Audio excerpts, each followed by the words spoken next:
แม่ทัพภาค2ท่านก็ให้สัมภาษณ์ยืนยันว่าด้วยความที่ตัวเองเป็นทหารท่านก็ขอทำหน้าที่ทหาร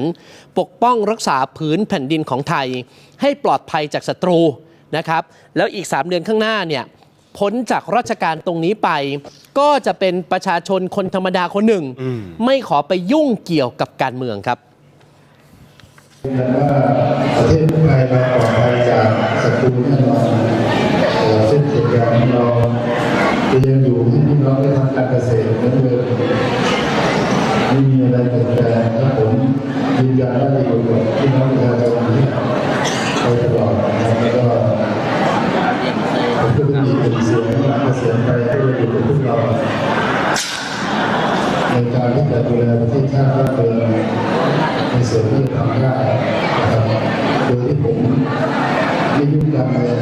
มีผลประโยชน์ผมจะเสร็จแล้วรับทำงานพอแล้วในชีวิตนี้